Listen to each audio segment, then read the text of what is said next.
Hey, folks. This is your friendly local neighborhood Kevin Can of PlatonicSurrealism.com. Ah, these videos, starting with this one and onward, uh, probably mostly be made with a product called StreamYard. It's what some of the professional YouTubers use. I'm certainly not a professional YouTuber. I don't know that I ever will be. Don't know that I want to be. Um, the professional YouTubers seem to work about 20 hours a day to make a living out of YouTube. And I'm not seeking to make a living out of YouTube. Just want to share some thoughts. So, why do I want to share some thoughts? Well, I had, excuse me, I've had a pretty unusual life in some ways, though a lot of people have had an unusual life. Born on the autistic spectrum. I was aware in the womb. I had all these paranormal, as they call them, experiences, though um, paranormal really means to the side of normal, if you look at the etymology. And it's really supernormal, which means, yeah, just regular laws of physics type stuff and beyond the laws of physics. They're a lower layer, an emergent layer um, from potentiality, awareness, primal consciousness, as we say in Platonic Surrealism. Also, sometimes I'll refer to Platonic Surrealism simply as PS, not to be confused with postscript. But in any case, yeah, a lot of experiences when I was young. Um, when I was in the womb, I felt this golden glow all around me, and I felt a presence. It was really wonderful. Being born was kind of unpleasant. Actually, being born was so unpleasant that I kind of blacked out for a while, for a few years, actually. I mean, the trauma of being born, that's quite something. Um, some people say, and this sounds kind of dangerous and unhealthy, but some people say that, quote, death or the pre-life is actually a much better place than this world. And, I don't want to encourage anyone to have suicidal ideation. And I'm certainly not giving any, psychological or spiritual counseling per se. Um, I say fight for life as best you can. It's rough, but it's actually kind of a long waiting list to live here. So try to do what you can with it. Um, but anyway, yeah, uh, I certainly understand that point of view that life's really brutal. And the time I was dead, though, kind of in a sense, I was dead 3 different times, but I did get better. That's a quote from Python. If you can't laugh, then I don't know. Life's unbearable if you can't laugh. But yeah, when I was dead, I felt whole. It's like I rejoined the other 99% of myself, not just the 1% that was streaming down into this world over a stream of awareness modified by our space-time continuum here, as a scientist would call it, to produce consciousness in the brain, to interact with the cold plasma in our bodies. Yeah, if you don't understand any of what I'm talking about, that's fine. It's all over my website. You can read about it. This video is actually about why I'm not a spiritual teacher. So I don't want to get out in the weeds too far. I can ramble on about 100 different things, and maybe 5 hours later, I'll come back to my point. I don't want to make an 11-hour video. I want to kind of keep this a little more focused. So, excuse me, have a cough today. So spiritual teacher. Before I get into that, we should talk about the human condition a little bit. Yeah. So right now, at least, I want to quote one of our most popular and famous of all time cultural icons, Cartman.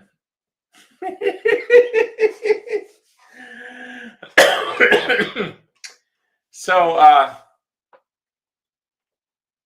Cartman from South Park, and he's got an expression that's very appropriate. It goes, sucks ass. So yeah, life often sucks ass. Uh, Throughout history, people seldom live to the age of 40. So here I am, I'm almost 64. And, I've lived 24 more years than most people who have ever lived did. So really, I shouldn't complain. And, with modern technology and whatnot, and central heat and air, and reasonably comfortable house. As you can tell from my fat here, I haven't starved for years now. I starved kind of mostly my first, I don't know. Yeah, only for 2 years I starved. After I left home, I couldn't afford food. And I was trying to go to college, and I never really accomplished that. I starved out. I was living on 5-pound generic macaroni boxes. Originally, I was making mac and cheese with it, but then I couldn't afford the cheese, and then I couldn't afford the propane to run the stove. So I just lived for about 6 months on 5-pound boxes of macaroni, uncooked, crunching them down to live. I got under 150 pounds. You could look through my skin and see all my bones and tendons. So I know what it's like to be hungry. Clearly, I've overreacted, and I've never been able to get over it. I mean, I'm 75 pounds overweight, and I'm a regular person in so many ways. Yeah, I use food to comfort myself some. Yep, doesn't sound all transcendent and spiritual now, does it? And I'm also addicted to diet soda. Not unusual. Actually, caffeine was used in religious rituals for hundreds or thousands of years. So, not unusual. Per Platonic surrealism, I'm a character in a movie that potentiality manifesting as awareness through substance. We call it primal consciousness, which then erupts out into collaborative spaces we call space-time, universes, multiverses, whatnot. They're just kabuki theater. Yeah, that's a reference to Japanese theater. It sounds cool, so people say kabuki theater. But it's all a giant movie, infinite, unlimited information in the form of potentials from potentiality and awareness, playing games with each other, playing movies so that eternity is not lonely, and creating all these beings form as a result. Call it creating, call it laws of physics, whatever. It's all pretty much the same. I'm making both sides win. So I don't like sides. Humans love sides. They want to pit religion versus science versus this versus that, and left and right, and all this nonsense. It's just a way to keep each other at each other's throats and to not love each other, collaborate, learn from each other, and make real progress instead of just being weak fools that are fed upon by the oligarchs. Yeah. Sounds all political, doesn't it? Well, it is. And the system's basically been in effect since forever. Back in the very beginning, you might have some guy, excuse me, the chieftain, so to speak, named Throg or something. And if you gave him lip and didn't follow him, he would take your head off your shoulders. Or if you were too valuable to him, he would just beat the shit out of you. And you would obey his will. The beta humans always follow the alpha humans, and it's never stopped. It's been that way since the beginning of time. Now, back a long time ago, maybe in the nomadic era, the beginnings of the horticulturist era, you'd have little communities, and you'd have a strong man, but he knew that he needed you too. He couldn't just do all the hunting, couldn't do all the gathering. He couldn't do all the protecting himself and anyone he might care about from all the wild animals, the snakes, the tigers, the lions, and bears. Oh my, yeah, he needed help. So even when there was a strong man, and they did need a strong man, he couldn't do it alone. So people were more in harmony with each other and nature. Now, did they burn down the forest to get the animals to run out? And that seems kind of mean to nature. Yeah, they did that all the time. So I'm not romanticizing the far past. It's called the logical error of the noble savage, something like that, cognitive error. Yeah, it's good to study science and philosophy and all these systems, not just metaphysics. Spirituality and religion get all crazy, you know. The way that works is you have someone who was probably born on the autistic spectrum. He becomes a religious leader, you know. On my website, I've got got an article that asks, was Jesus autistic? Well, I think the answer is yes. You know, a lot of people might be insulted by that. But, you know, Jesus called himself the Son of Man. And that's been mangled by Christianity, but originally in Judaism, where it came from, Son of Man meant he was claiming to be a regular human being and not divine in any way. And that's just how it was in the book of Mark, too. So I'm very doubtful that, I don't know, maybe at most 5% of people who are Christians even know who Jesus was, where he came from, what was actually true about all that and not true. They just believe the party line that, you know, the people that want you to put money in their offering plate. That's who they believe. I don't think most Christians know anything about Jesus. And, you know, it's probably pretty lucky for them that if it would be lucky for them if Jesus didn't come back, because they'd be the goats. See, it's the humanists, the people with an open heart, the people that love, not because some God is paying attention to them and going to send them to hell. Those are the people that are really the sheep, the people that got the message. So actually, I get along quite great with followers of Jesus. Yeah. How could I not? Love your neighbor. You know, kingdom of God is within you. Hung out with prostitutes and tax collectors and Egyptian magicians casting out demons in his name, who he said, don't hassle those people. Yeah, what's not to like about Jesus? There's a lot to like about Jesus. But he didn't claim to be God. Now, I know later on, the New Testament Greek authors, you know, like 40 years, 50, 60, 70 years after he died, they revived some old stories about Jesus and wove in elements of, you know, falling and rising gods from other religions, and took all this other content and modified it so they could form a religious movement. And of course, that religious movement had nothing to do with loving people. I mean, sure, they took care of some of their own, but by God, by the time they were done coming up with all these silly books, you know, if books are important, Jesus would have wrote it down. You notice that? Jesus never wrote shit down because it wasn't important. And all those words are functionally not true. But nobody wants to just stop with loving, calling people brother and sister, and actually caring about them, giving their extra money to them. Yeah. I think I've seen maybe one follower of Jesus in my entire life. She was a bishop at a national cathedral. First time I ever saw a Christian. Well, not a Christian. There was lots of Christians, followers of St. Paul. But yeah, just one follower of Jesus I've ever met in my entire life. Hell, I come much closer to being a follower of Jesus than any Christian I've ever met. And I don't really follow Jesus.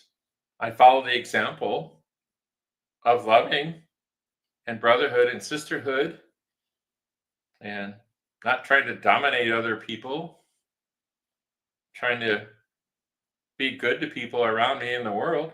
Yeah, I follow that. I've always followed that. In the womb, I followed that. Okay, just part of my nature. You know, good people are good, and of course, you got to put quotes over good. Good people are good, and evil people are evil. But to be really evil, you got to get religion involved because it magnifies everything 10,000 fold. Well, in terms of evil, it never magnifies good. So, yeah, that's a famous quote. I should look up who said that. Somebody relatively recently. It's so true. But anyway, uh, we got to talk about the human condition a little bit. So, humans weren't so bad off at first. I mean, their lives were short and painful, and that's pretty bad. But they could depend upon their fellows in their small community because anyone who didn't contribute, they got shown the door, and then you know, the giant kitties and snakes and bears and whatnot would hyenas and all whatnot would get them, kill and eat them. And their selfish ways would not, they wouldn't have offspring to generate that selfishness. And so humans became really tribal. And back then it really worked. It worked really great. But unfortunately, we're tribal to this day, and tribalism doesn't work anymore.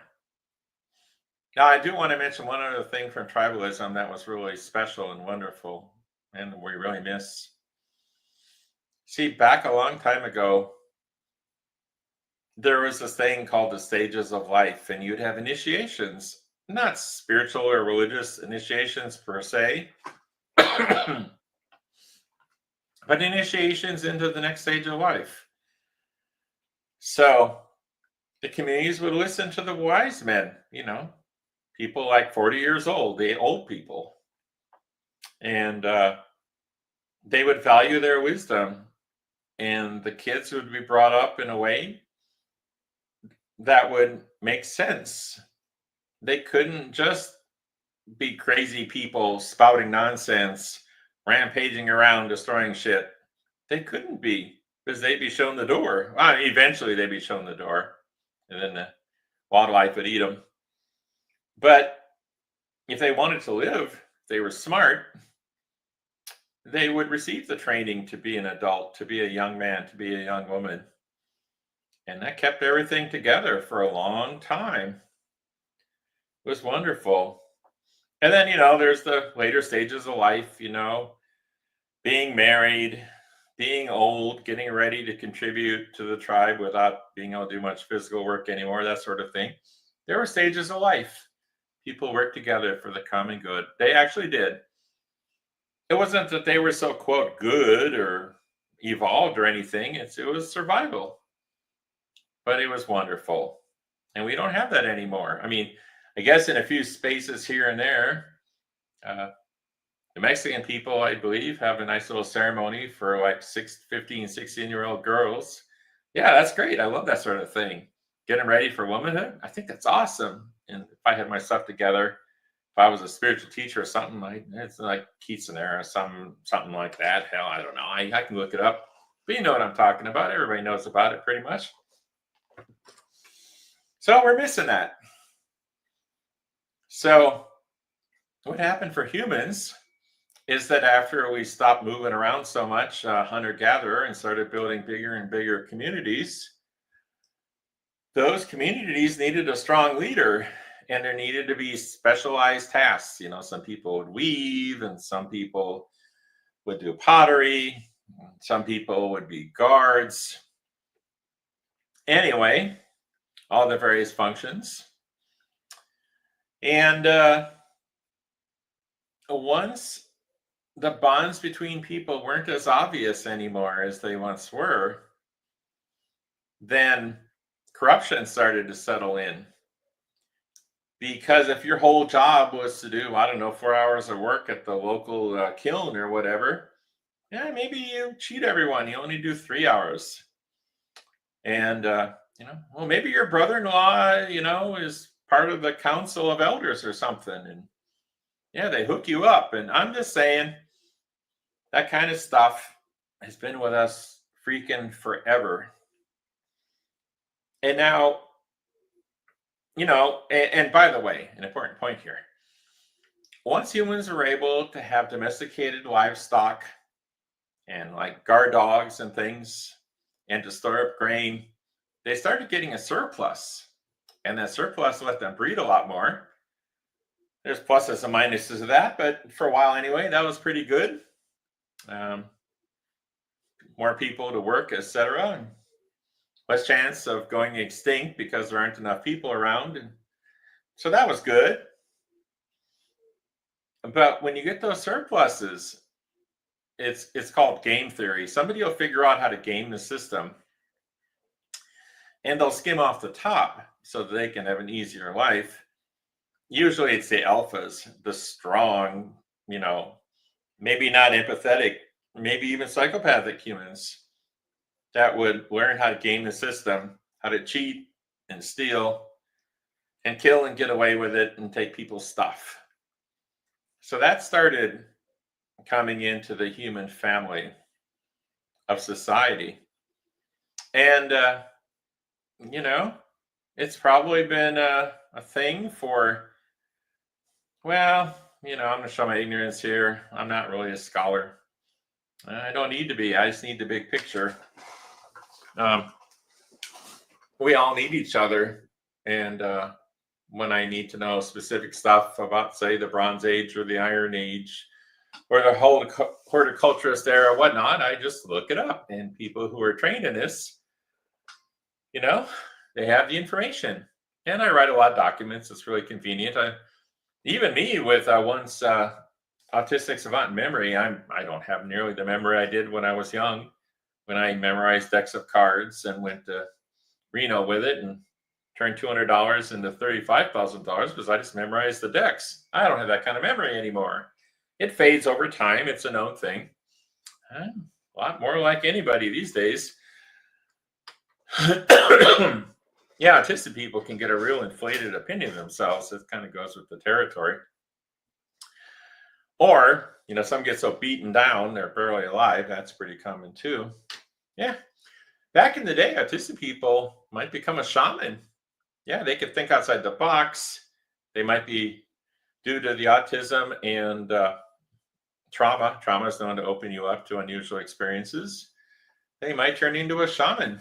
They'd be called, they'd have a vision quest, they'd usually have an illness, and they recover from it with the help of the spirits, so to speak. Yeah, I went through all that too. In another life, I'm a shaman. That's a great little segue. The reason I'm not a shaman is I don't have a community. See, you can't be a shaman really without a community. Now, can you, due to accidents of birth, autism, being abused, you come across, spiritual practices or something that actually work and quote the spirits, i.e. plasma life forms. We can get into that sometime. Notice you and you attract them. Yeah, you can wind up that way, but won't really be a shaman because that takes a community. A shaman is a role in a community that serves a certain community for their counseling, healing, spiritual, various needs. It's from history. There were shamans all over the world. And there's people that say they're modern shamans, and maybe they are. All you really need is a community. Historically, it would be people of the same race or whatever, but doesn't have to be the same race. And there's shaman out there. But I'm not a shaman because I don't have a community that I do services for. And that's also the reason I'm not a spiritual teacher, though it's a little more complicated than that on the spiritual teacher front. But let's go back to history. So, in the past, the human ego, was not so terribly strong as it is now. You see, the human ego is largely an artifact of language forming and getting more complex. And due to social interactions being required to survive. Because in the past, if you were really strong and had a good club, you might survive, especially if you got a couple people with you. You don't even necessarily have to have written or verbal speech, and they didn't at first. They might have sang. There's that whole singing Neanderthal theory. It's really cool. But language wasn't necessary for survival at first. But what happened is that language became necessary for survival the more the population of people grew, and the more they had specialized roles, and the dangers from nature got less and less, more humans, better armed, better metals, armor, weapons, bows. Poor animals didn't have a chance anymore. So who was there to be afraid of then if humans had gotten so strong? Well, you know the answer to that. Humans became the biggest danger for any average person. Because if you pissed off someone in power, well, hell, you might get sent to Guantanamo Bay, like is happening right now. Again, that's the specter of politics I'm not going to talk about. But I'm just saying, parallel with the past, it's always been this way. Alpha humans, when they have no connection to the community, when they don't feel anything for anyone but themselves, maybe a handful of people that suck up to them constantly. I'm not targeting anyone in particular. This actually applies to a whole bunch of people these days. But humans have been adrift for a very long time. Now, there was a time when religion played a really important role. And it kind of gave a centering to the human person. They didn't have to think too hard because their religion would just tell them what was true and what they should do and pat them on the head and put your money in the offering plate and never argue with us, or suddenly we'll decide that God strikes you down because we're in charge and we say what God thinks because you don't. We got the funny hat and we got the long stick with the stuff, dead body on it or whatever. So you got to believe us. So religion was an important thing for a long time. And it was a useful tool for the state, like Constantine and later emperors in Rome, because originally everybody had a different god. It was polytheistic. And if the emperor said to the Dionysians, hey, you can't be doing that stuff, they'd go, well, sorry, our god Dionysus said that we should be doing this. And so Rome, which was very accommodating to religion for a long time, started to get annoyed. Religion was starting to get out of hand. I mean, especially the Jewish people were causing all this problem. They thought, well, their God Yahweh said, well, I'm the only God. Well, the emperor said he was God. All the Roman emperors said they were God. There's a long story why they did this. It's the standard BS. If you want people to be dominated by you, you got to convince them you've got divine blessing or magical powers. Actually, that goes into why I'm not a spiritual teacher too. But we'll talk about that later. So, religion was important. But then science started coming around a bit. Actually, in the Arabic world, the Chinese world, some of the cultures that Americans don't seem to want to like anymore these days. That's pretty foolish. The Chinese and the Arabic peoples, just simply amazing contributions to history, and it's not given its proper respect, But in any case, science started coming around, and actually, the whole thing started actually much, went back further than that. I mean, Socrates was killed because he was honest, and honesty is a very dangerous thing in the world. The people in power don't want honesty. That's the thing they fear the most, and they'll never do it themselves because then the whole rotten system collapses. That's always been how it's been. Honesty is always truth, and accuracy and honesty and science are always under attack. It's how it is. Religion is a useful tool. You know, if you can convince someone of nonsense, especially when they're young, you control them for the rest of their lives. There's a famous quote there too. I'm just terrible with references. I can look them all up. I probably should. And, to give proper respect to the people that said these great things. I tend to do that when I'm writing, but I'm just talking to you folks here.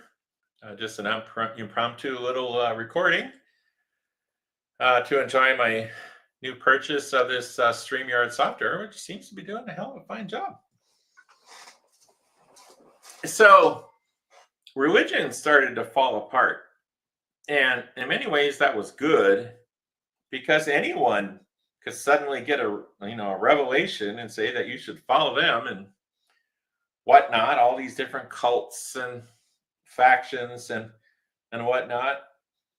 And religion doesn't necessarily care about anything being accurate. I know that sounds crazy, but just the way it's always been.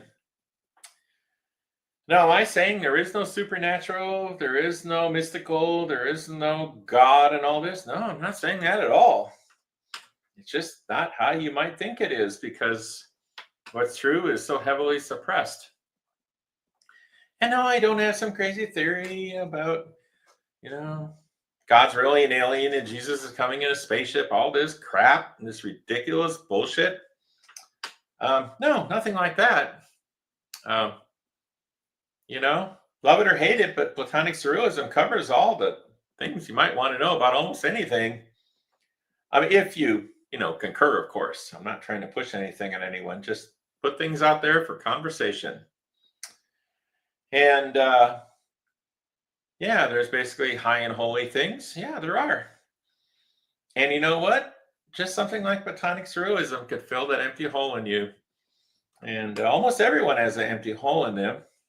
And there's people that say that they don't have an empty hole in them because they've got the Holy Spirit or they've got peace from the Buddha or, they're beloved of, Vishnu or something.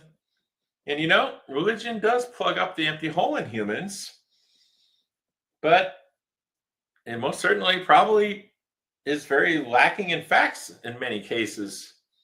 And religion's kind of fallen apart in the world. Now it's getting stronger in some ways. Yeah, I know. It's even maybe making a comeback. I know that science is taking a lot of hits, and that's sad. But really, it's science's fault. Scientists were getting put to death by the Catholic Church, and they took a dim view of this. Imagine that.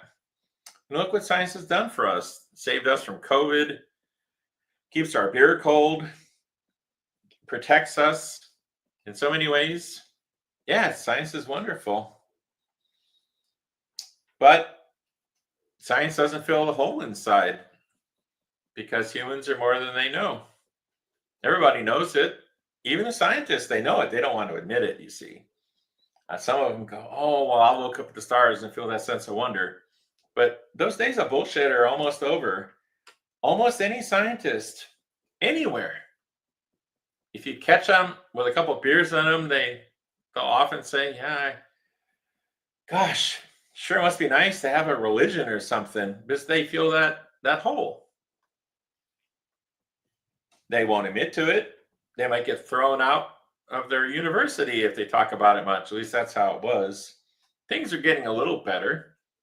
Things like analytical idealism and information theory and quantum mechanics and physics. And, all this religion stuff actually has some fact behind it. But probably not the culturally conditioned varieties of it, because they didn't know enough yet. I'm sorry, folks, but if your holy man, from 1,000 years ago was like a shepherd or a bricklayer or something, you know what? He's probably not an expert on quantum mechanics. It hadn't been invented yet. Might he have been wonderful and made a real contribution? And especially in terms of like yoga, things like that from the East, there's amazing stuff. Those people, they spent hundreds of years perceiving what went on in their body. And the body's the interface with the larger life form that we're all a part of, so to speak. And so, yeah, there's stuff worth knowing. And there's bits from Western occultism, whatever, that are worth knowing. Various systems, there's bits out there. But it's so easy to get sucked into a rabbit hole, and it hurts you more than helps you. So anyway, yeah. By the way, if you want to viciously disagree with me that humans don't have a hole in their heart they need to fill with something, and religion has failed. Sorry, folks, it's failed. You know, any organization that goes around all the continents of the world and kills the native people and burns libraries so that their broke-ass way of life can be forced on the throats of people who don't know any better. Yeah, that doesn't work. All the religious battles, all the religious wars and persecutions, book burnings, you know, torture of women. You know, back in the day during the Inquisition, girls as young as 12 would be put on the rack and tortured. I say a Jewish girl, you know, accept Jesus or we're going to torture you to death. 12-year-old girl on the rack. Yeah, I don't care if you believe me or not. Pick up a book. Some of the Lutheran books are some of the best. You know, Martyr's Mirror, Pilgrim's Progress. This is recorded. These things are recorded by other religious people, much the same as you if you're religious. So don't call bullshit on me. I don't do fake information. I don't do information that doesn't have a damn good reason for it being put out. So anyway, yeah, religion. We need to do better. So really, we could use something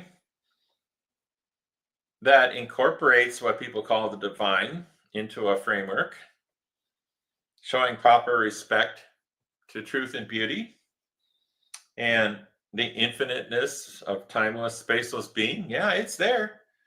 It's there. We all feel it. If you are aware, i.e., you're alive and you've got awareness, that awareness is a very sneaky little, let's call it divine current. You see, there's not like a trillion different kinds of awareness. Everyone has a separate one. No, not really.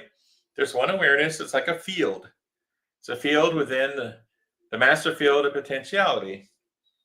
And in a very sneaky sense, our awareness is like God holding his or her breath and pretending to not be God, to power the awareness that powers these little movie character bodies we go around in. And that's how it has to be. I don't like using the word God. If you go to the website, platonicsurrealism.com, and click on the definitions tab, you'll see where God winds up on the whole framework. An honored position, but in a way, not at the top of the list. Isn't that interesting? You should go look at it. So yeah, people, they do all this, you know, looking for God here and looking for God there. They look in alternate dimensions and they look in spaceships. They do Hindu neti practice, you know, not this, you know, they do Zen. And what they're looking for is them. Their awareness is what they're looking for. And when you learn to be a little more friendly with the larger life, that awareness is much bigger than you might expect. You might gain the ability to communicate with your fellows a little better. Maybe even non-human intelligence. Yep. Yep, indeed. So, but that's beyond this particular recording here. So there's a crying need for us to escape the postmodernist crisis, the central despair, where people are so driven mad that they would follow a Hitler, whatever, or a crazed religious leader, you know, someone that wants to go back to slavery or something, like here in the United States. That's just nuts. Don't go back to slavery, you hypocrite. Heal yourself. It's not even hard. Of course, everything's hard if you don't want to be healed. You know? If you master your awareness a bit, man, it's pretty damn easy. Love other people a little bit. Guess what? You'll be healed right up and you won't have a hole in your heart anymore. It's really not hard. But nobody talks about this stuff. They got to wrap it in religion and bullshit. And when you wrap it in religion and bullshit, you scare people away because everybody wants a particular kind of bullshit. And so everyone's scared away from the simple truth of things. You know, they think they got to find some mystic master or the Holy Spirit or Jesus, all this stuff, or this God or that God or this politics or whatever. And it's all the distraction. It's all a distraction. Every last bit of it. People want magic words. They want a magic spell. Okay, they go, I accept Jesus as my Lord and Savior, and I can't really mean it unless I'm saved and blessed and anointed by the Holy Spirit and baptized. Yes, I know all these things. I grew up in Minnesota. Trust me, everybody was saying the magic spells. But were their hearts changed? Not for me to say, but I remember being sexually molested. Yeah. Their hearts didn't seem so changed. I remember being beaten with iron rods. Yeah, their hearts weren't too changed either. Really, my Sunday school class was the most dangerous place I'd ever been. There was a conspiracy to throw me in the river and watch me drown because I didn't know how to swim. It was just the talk of the whole place. You know, I was autistic and they didn't know what to do with me. Well, I didn't know what to do with them either. It was uncomfortable. So, you know, is all religion bad and are all religious people bad? Nah, not at all. And there's so many sweet people out there. But the sweet people are sweet because they hear the real message to love and to be brothers and sisters. And not to put people away, not to hold people at length from them. And they don't need any words for that. You know what? So, in Platonic Surrealism, we talk a lot about the three brains in the human body. And it's kind of a metaphor, but really means left hemisphere, right hemisphere, and the enteric nervous system in the intestines, which hold about 20% of the neurons in the body. People are shocked when they find out that 20% of the total neurons isn't in the brain, it's in the stomach. So the ability to speak in words is mostly, not entirely. I've done my research and know my science, but you know, if you were to lose your left brain hemisphere, you'd pretty much lose the ability to speak, because that's where the specialized processing for speech pretty much is. Now, the other hemisphere has processing for adding context and emotional content, etc. But yeah, if you lose your left brain hemisphere, you're going to be mute pretty much. And you know what? Let's say everybody was born without that left brain hemisphere. Let's say that no human ever had a left brain hemisphere, that they'd only ever had the right brain hemisphere. Well, you know what? They wouldn't be able to ask Jesus to save them and be their Lord and Savior because they wouldn't have speech. So if they hadn't had speech, would they be all going to hell because they couldn't say the magic spell? Do you maybe see that this is all very ridiculous? I always, I'm always accused of hating Christianity or mocking it or wanting to put it down or, get people off the path. Well, I do want to get people off the path. I want to get people off the path of the corruption that the Apostle Paul put on the simple sayings of Jesus and wreck the whole fucking thing. Yeah, I want to do that. I want love and brother and sisterhood, and I want all the nonsense stripped the fuck away. That's what I want. And, You know what? I know a lot of Christians that agree with me. I do. I had a great interview with one this morning on YouTube. Really lovely, lovely man. A charismatic Catholic, basically. Lovely man. And I wish him the best, and I'll be his brother forever. We're talking about working together. He's a Christian, and I'm not. Actually, I think he's more of a follower of Jesus, like I kind of almost am. I really don't have to follow Jesus because I've learned. I've learned the lesson.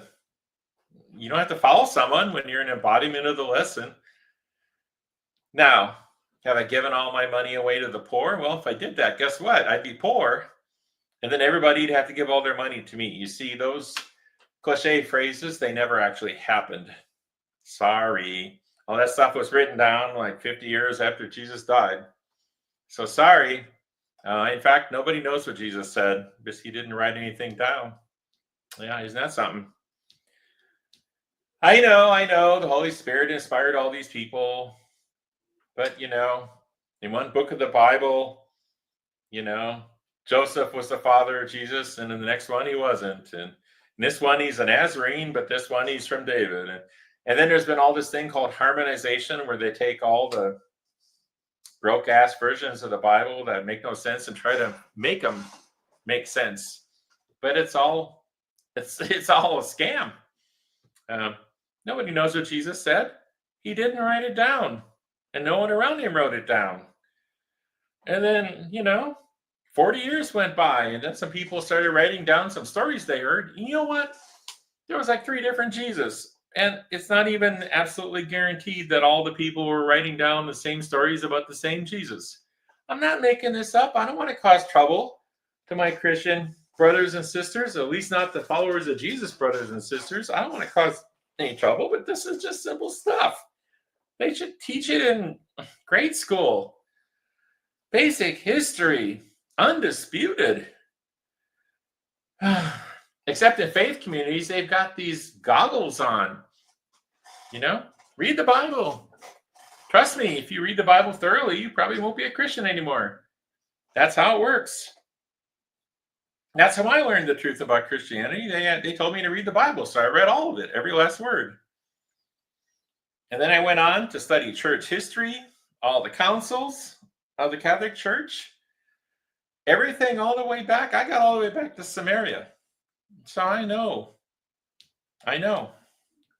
Anyway, this video is not about attacking anybody's faith, And in fact, the power of religion is it can be completely wrong and still provide an important function. So if Christianity or Buddhism or Shainism or Hinduism or yoga, if it gets you through the night, it's a rough world, more power to you, buddy or sister. Just don't try to force your way of life on me because, frankly, I've almost certainly got something better going for me. Okay? And does that make me arrogant? Well, if you want, if that trips your trigger. But I put in the work. You see? People don't put in the work much anymore. They want a quick fix. They want the McDonald's of spirituality and religion and whatnot. They don't want to do the hard work. People haven't done the hard work for a long time.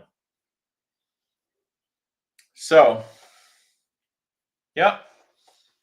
there's a hole in people's hearts, and it could be fixed, but our culture kind of prevents it. Now, do other cultures have it together a little more and teach these stages of life some, and you can actually follow a cultural tradition that's worth something? Yeah, I imagine. But the stronger the West gets, the more those things are destroyed.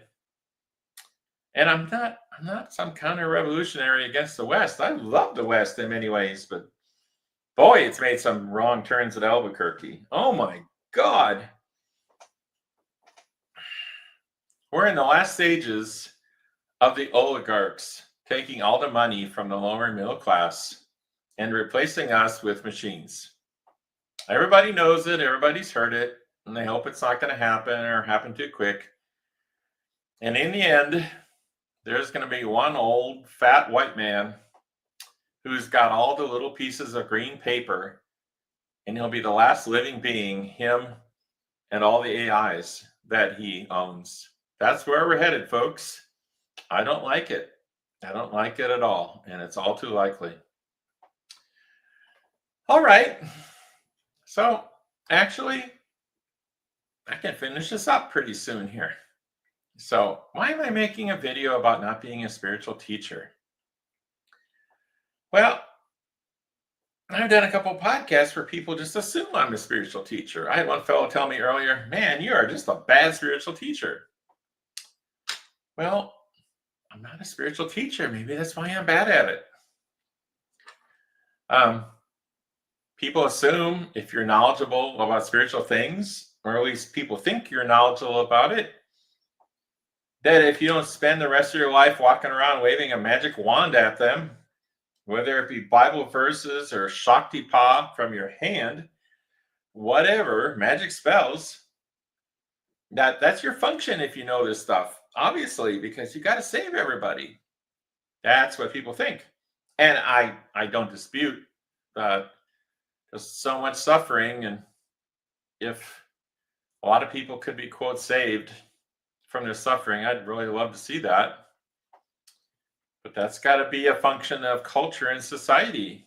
We have to get our act together, get together, stop fighting and killing each other, lying to each other about politics and religion. And that doesn't seem to be on the menu that we're going to do that. So in any case, I can't do anything about all that. Now, when I was dead, I thought I was going to stay dead. But I had the sudden thought, I need to document this. You see, I could never have been like Jesus in one regard.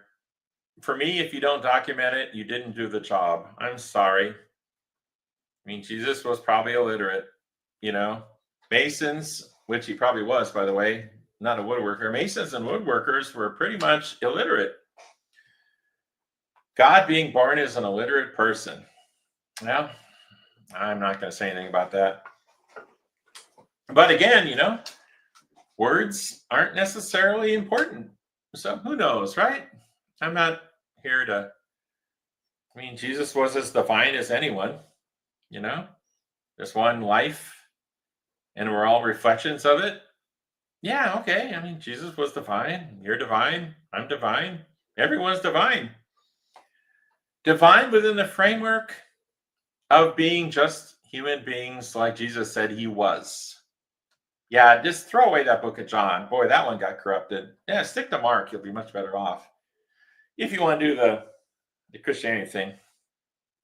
So here we are.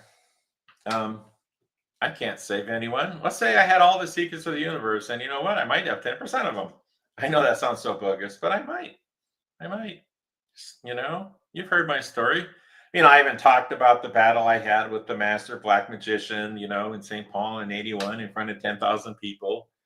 I didn't talk about the UFO summoning or about all these different things in my life. You know, I pitched a hand when I thought I needed to.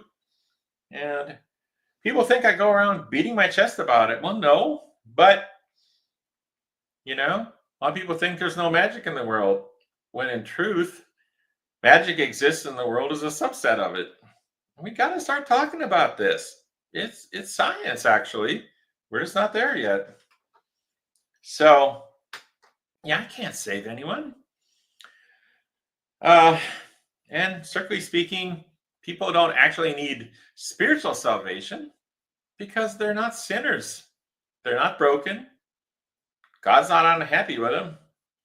God's actually in kind of a mess these days because in a large part, what people think of as God has been created by human beings. Now, am I saying that God is entirely created by human beings and there is no godlike force out there? No, I'm not saying that at all. If you take potentiality, awareness, and primal consciousness together, and then, you know, what erupts out of that, the dream worlds that we live in, for example, yeah, call that God. Have a blast with that.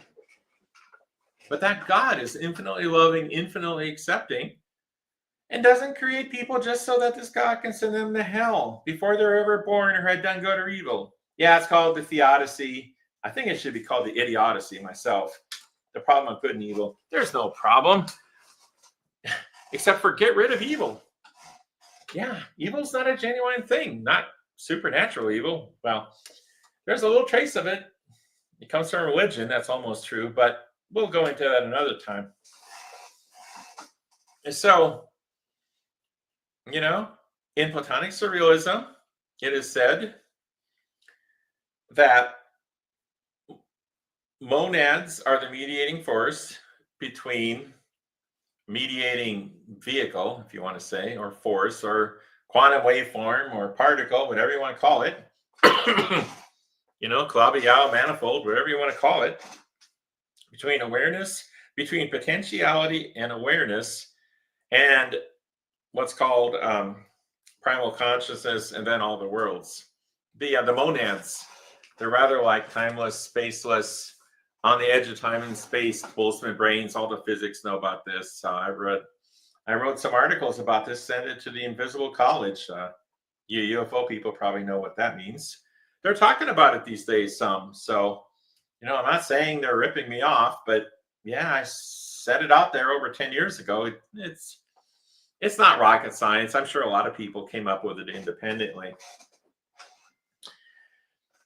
But in any case, the thing to take out of Platonic surrealism that's really important, there's so many things that are really important to take out of it, but one of it is that we're all equals.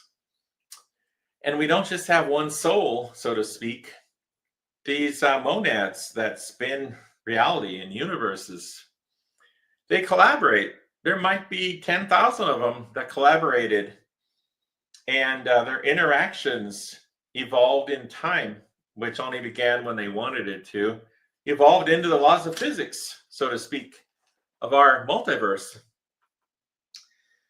So in many ways, evolution is certainly true. It's 99.9% true anyway. Is there a seed of the divine before that? Well, you could make that argument. Though we don't talk about the divine really. We talk about potentiality, awareness, monads, and primal consciousness. Call that what you want. Don't call it late for dinner. It likes spaghetti just like I do. Trust me. That's a joke. A bad joke. So, don't get hung up on calling things God or not God, godly, not godly. You're just going to set it up where you have to get into a fist fight with your neighbor because he's got a separate delusion in his head than you do. There's just no point to it. You know that you've got awareness, and I say that's very special. And we've all got awareness, and that's very special. And we should use that awareness and work together and love each other. I'm sorry if I keep hammering on this, but it's the most Jesus thing I could possibly say, the most true thing I could possibly say, the only thing that really matters. Cut through the bullshit, all the false words. Oh my fucking God. We're drowning in misinformation in this country, America, and in particular, it's the worst it's ever been. And in the world, the Western democracies are failing. Truth and beauty are being absolutely raped. It's fucking awful.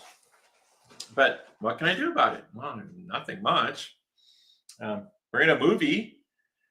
Apparently, all these monads that I'm a part of, we got to go over that just a little. They wanted a movie that had these elements in it. So here we are.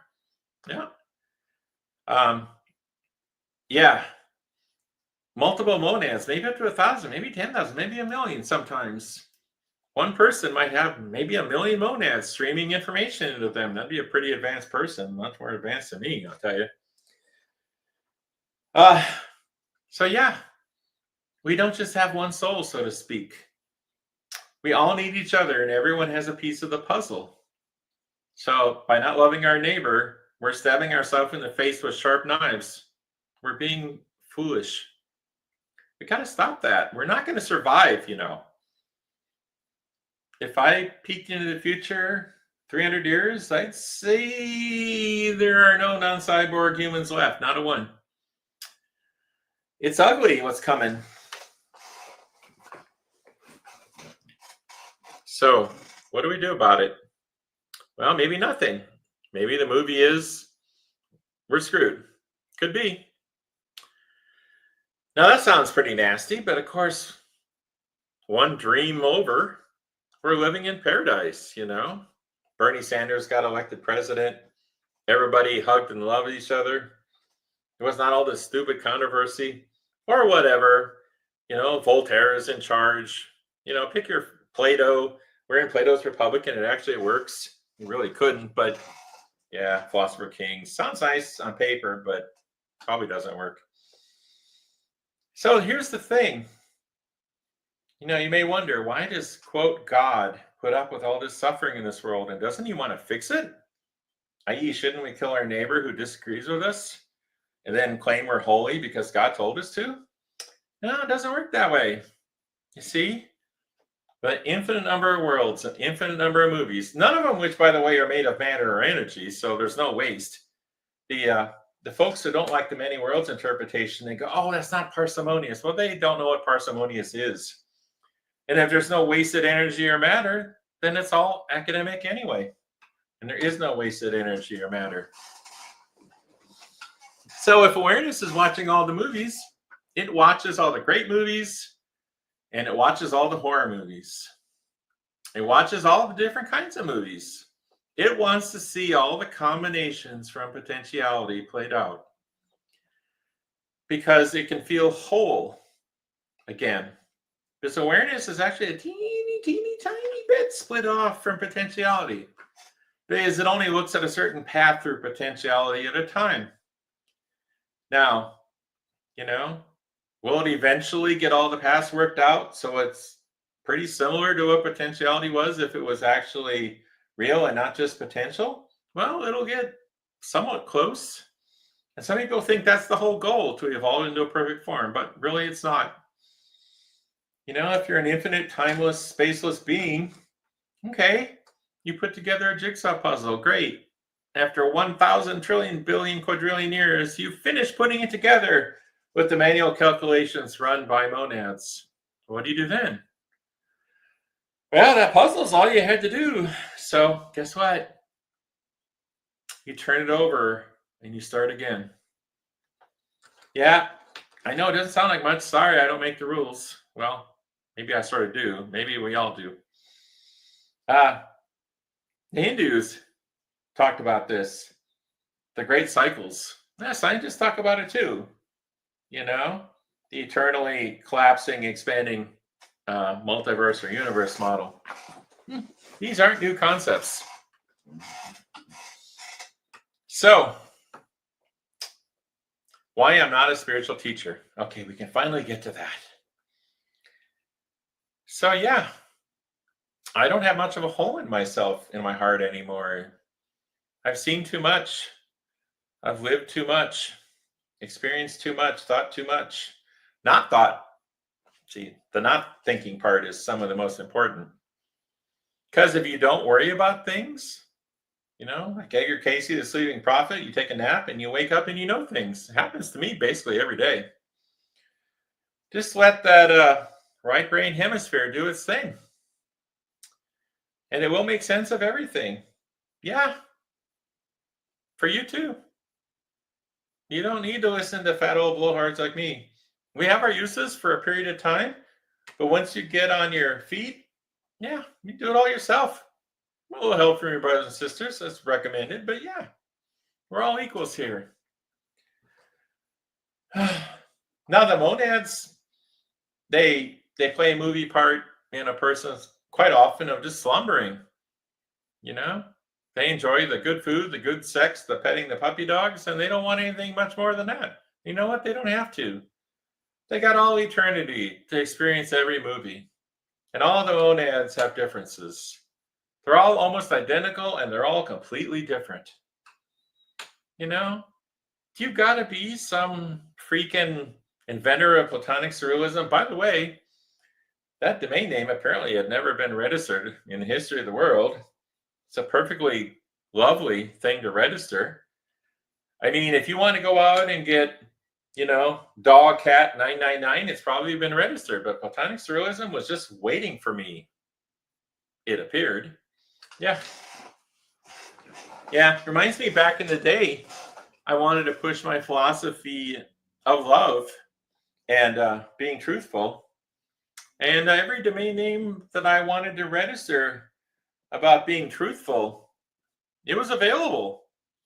Now, sexy hot mamas 919, that was not available. But honesty.com, yeah, at one time that was available. Can you believe that? That's kind of a window into the human condition now, isn't it? But anyway, when someone's a spiritual teacher, there's an innate assumption that they're better than you. Now, for example, if you go to college and you're a first year student, there's no shame in saying, yeah, the PhD of physics or whatever the field is better than you at physics. That's just how it is. That's how it should be. So, in that sense, would a spiritual teacher be, quote, better than you? Well, I don't like to use the term, not when it comes to, quote, spirituality. We're all equals. Some of us play at the spiritual game or the education game. Others just want the good sex and the pizza and the beer. You know what? That's great. I'm a big fan of those other things too. Trust me. But not everybody's supposed to be a spiritual teacher. And there's just usually this arrogance in being a spiritual teacher that you think you know better than everyone else. And maybe in a way you halfway do. But you know what? Just because you know about potentiality and awareness, primal consciousness and monads, and the secrets of Kundalini, the secrets of summoning UFOs, all these things like I know, yeah, that doesn't necessarily mean shit. Does any of that make me a better person than you? Not necessarily. I mean, the potentiality, awareness, all that stuff, it's really liberating, and it shows that we're equals. So that helps me be a better person than, so to speak, than some complete assholes that like torture animals. But no, we're equals. And some of us have skills in one area and some have skills in another. I mean, I don't even know how to swim. But Michael Phelps, man, that guy could swim. So is there a place for spiritual teachers? Yeah, a little bit. But I just don't want the job. I mean, maybe I'm qualified for the job for the most part. I probably am. I mean, some of my best friends want me to be their spiritual teacher. They ask me to be. These include professors, some of them. And in a sense, I suppose I sort of am a little bit. But I don't want that Grand Poobah title. See, I'm not better than them. In fact, I learn as much from them as they learn from me. Let's be freaking serious here. That's how it's supposed to work. We're supposed to learn from each other. So, if you want to call me your brother that happens to know some of this spirituality shit, fine. I'm your brother, okay? But don't call me your teacher. I don't want to be anybody's teacher. I'm not better than anyone. People think I'm so arrogant. Just because I've, in a sense, been kind of freed from space and time and whatnot, at least it seems that way, that's not better. Maybe I've just got better drugs. I'm just kidding. I've never taken a drug of any kind. Not that there's anything wrong with that necessarily. If there's a drop of special in me somehow, it's just because it's my turn. And everybody gets a turn. Trust me. The monads that power my life right now, they picked up dog shit for 1 trillion years. Trust me. Oh, trust me on this. So if I get to have a fun little role, oh yeah, I summoned a UFO and Jacques Vallée came out and, we went to Olive Garden and had a good time and all this kind of stuff. Well, it's my turn to have a little fun with something a little unusual. And everybody gets a turn like that. Maybe not this time around, but, all of us will be a king and a pauper and a dog turd and a multiverse. And the letter Q. Yeah, we'll all take turns at being everything. As all those monads try to become complete again. to return to what they think they were. Some of them think they were ejected by potentiality, but they weren't ejected. It's just the game of life, man. Leela, the game of life. Just how it is. Better not to run away from it. Try to make the best of it. So that is a point. I say that we live in a read-only archive, that we all work together, trillions and trillions and trillions of years in the future, so to speak. And we collaborated to make this place that we're in right now. And we had free will. We had input. There was a vast number of people, so everyone had like one drop of input, and there was like 10 trillion people involved. But we had free will. But we're living in the past, so to speak, because the whole thing already executed. This is an archive. Or it seems like it's an archive because of the supposed arrow of time. And in a sense, it's happening right now, that it's all being thrown together. But from our perspective, like I'm here and you're there, and all this vast roadmap. If you've ever seen the Monad picture on the website, you'll understand better what I'm saying. So one of the key principles is, the little bit of what some people call divine in all of us. I don't use that term, but it's almost hard to avoid sometimes.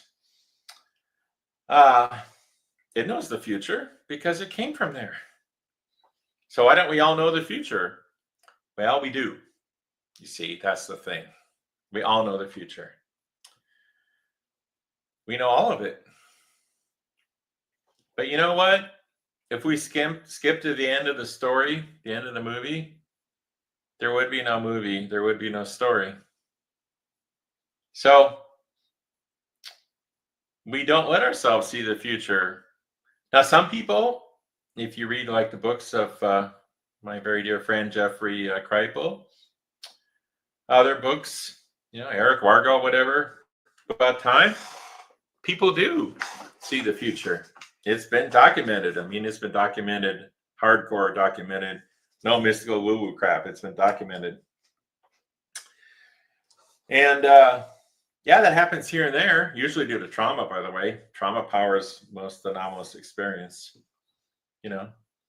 The structure that shields us from reality has to be kind of broken apart, and then we get a glimpse beyond the matrix, so to speak. But of course, we put ourselves in the matrix because it's a boring ass reality if there's nothing to do. Okay? So please keep that in mind. Don't blame the demiurge or whatever. We can talk about the demiurge someday. It's actually something we're talking about.